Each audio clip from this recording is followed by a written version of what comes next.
Grand greetings, everybody. Hope everybody had a wonderful weekend. I wanted to talk a little bit about business, man. Forming a business, starting a business. I know that's not everyone's desire, and that's fine. You know what I'm saying? You have people that are just consumers. You know what I'm saying? So I definitely understand if it's not something that is on everyone's agenda. But for those who do want to start a business, there are some things that you definitely need to know.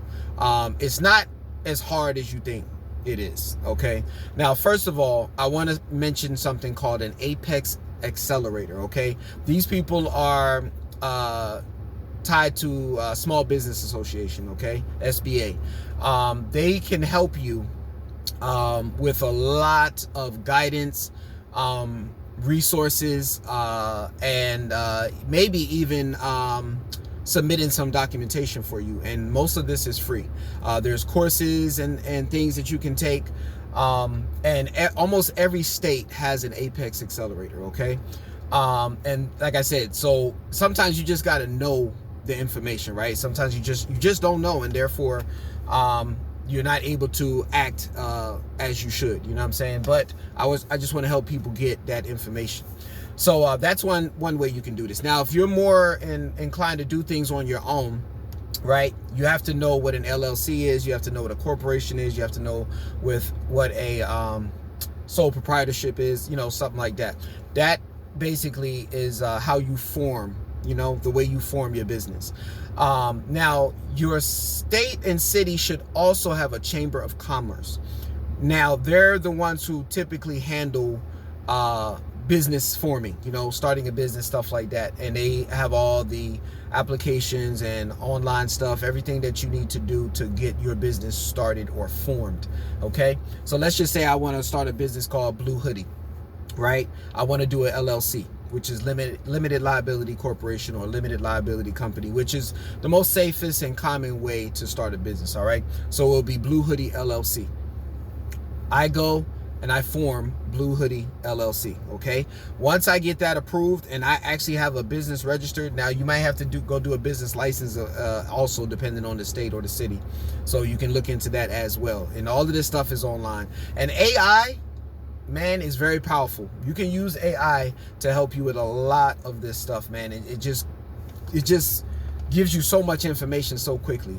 Anyway, once you do that, you have your name, right? Blue Hoodie LLC.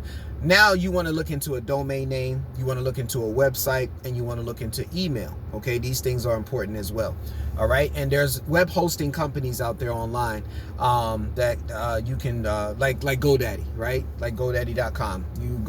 You register your domain name. If you're lucky enough, your domain name and your business name can be the same name, so it can be BlueHoodie.com.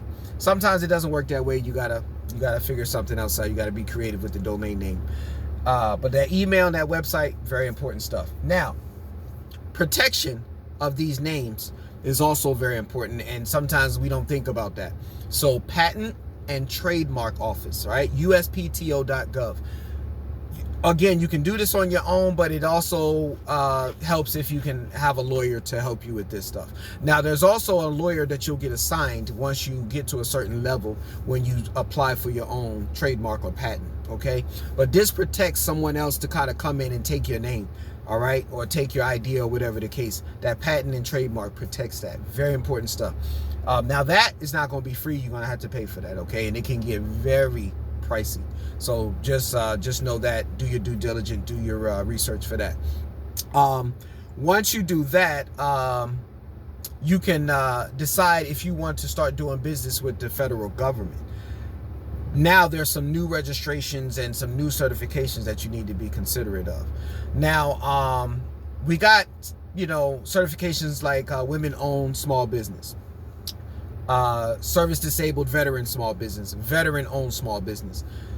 Now, this DEI stuff nowadays seems like it may make it harder for like those type of certifications to thrive. I think they put a pause right now on new applications for these types of things, just like 8 Alpha, right? 8 Alpha is also a minority-owned business type of thing. Like I said, it's hard out here nowadays because they're saying, well, these things are giving people unfair advantage. Well, some of us didn't even have a fair advantage, which is why these things were created, right? To give us a fair advantage. But I digress. But anyway, SAM, right, which is the System for Award Management, right? SAM.gov. This, you have to get your company registered with them to start being able to do business with the federal government and bid on federal contracts. You also want to know what a DUNS number is, DUNS, and a CAGE code, CAGE. These things are also relevant, okay? So again, you can go and you can do the research on these things, but these things is what you need. Well, not always need. I think there was some changes either with the DUNS or the CAGE code, but you just look into all three of those: SAM registration, DUNS number, CAGE code, okay? These things, again, help you do business with the federal government. It helps them identify you, know who you are, by your business name and all that sort. And it just helps you along, man. Once you get one of these federal contracts, man, whew, things change. Things definitely change, okay? But you also want to make sure that you have a little bit of capital, because you might have to put up your own money for some of these things. So that's also important, okay? So that's where that DUNS number 2 comes in, because that helps you establish business credit. And you want to get if you want to get like a business loan, you also need a business plan. So that's something else AI can help you with. I was always scared of doing business plans. I don't know why. I just don't like writing. Yeah, once you, like I said, AI can help you format that as well. So these things is kind of like the starting points of starting a business. Now, like I said, if you don't want to do business with the federal government, then you don't have to worry about the SAMs and stuff like that, and those certifications. But I'm just saying it helps you be on a different level. Hope this information helps somebody.